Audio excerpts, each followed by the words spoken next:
अंधेरी रात थी। आसमान काले बादलों से ढका हुआ था। गरज और चमक से मालूम हो रहा था कि अभी बारिश होने वाली है। फरीदी ने अपना पलंग बरामदे में निकलवा लिया था। उस वक्त सर्दी बढ़ जाने की वजह से उसने चादर ओढ़ ली थी। सोते वक्त उसने बरामदे की बिजली बुझा दी थी। सारी कोठी पर सन्नाटा छाया हुआ था। तभी एक तरफ अंधेरे में एक साया चलता हुआ नजर आया। वह धीरे धीरे फरीदी के पलंग की तरफ बढ़ रहा था। वह पलंग के करीब पहुंचकर रुक गया। उसका एक हाथ ऊपर उठा और बड़ा सा खंजर सोने वाले की जिस्म में घुस गया। साथ ही किसी तरफ से एक दूसरा साया झपटकर पहले साए पर आ गिरा। दोनों गुंथ गए। इस टकराव में दोनों के मुंह से हल्की हल्की चीखें निकल जाती थी। तभी एक साया दूसरे की पकड़ से निकलकर भागा।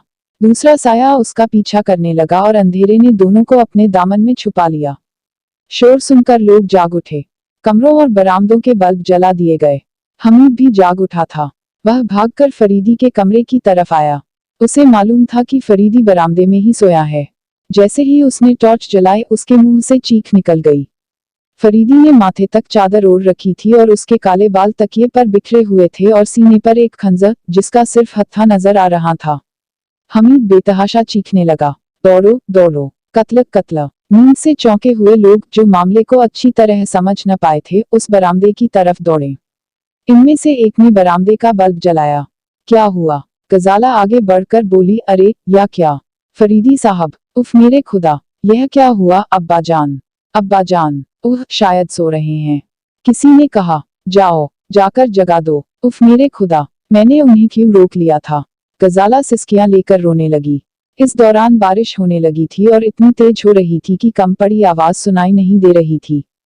तभी किसी ने कहकहा लगाया। सब लोग चौंक गए। फरीदी पानी में सराबोर लड़खड़ाता हुआ बरामदे में दाखिल हुआ। अरे आप, सबने मुंह से एक साथ निकला। या अल्लाह तेरा शुक्र है। गजाला अपने आप बोल उठी। उसकी आंखों में अभी तक आंसू निकल रहे थे। अरे आप रो क्यों रही हैं? फरीदी ने हंसकर कहा, पहले यह बताइए कि यह कौन है?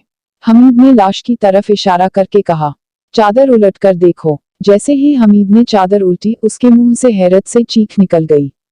चादर के नीचे 3-4 तकिए रखे हुए थे और सिरहाने वाले तकिए पर दफ्ती का बना हुआ एक सिर रखा हुआ था जिस पर काले रंग के बड़े बड़े बाल चिपके हुए थे।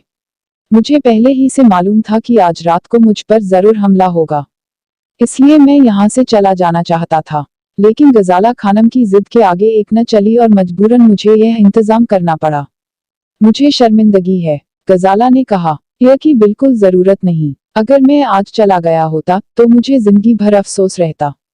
हुजूर बड़े सरकार कमरे में नहीं हैं। उस नौकर ने लौटकर कहा जो नवाब साहब को बुलाने गया था। क्या कह कमरे में नहीं?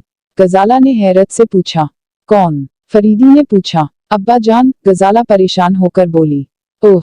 फरीदी तेजी से नवाब साहब के कमरे की ओर रवाना हो गया। नवाब साहब का कमरा खाली था। बिस्तर की सिलवटें बता रही थी कि कोई उस पर सोया जरूर है।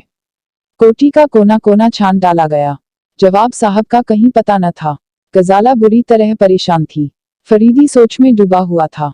तारिक धीरे धीरे हमीद से बातें कर रहा था। तो आखिर इसमें परेशानी की कौन सी बात है? आप लोग जाकर आराम कीजिए। फरीदी ने कहा, नवाब साहब जहां गए होंगे वापस आ जाएंगे।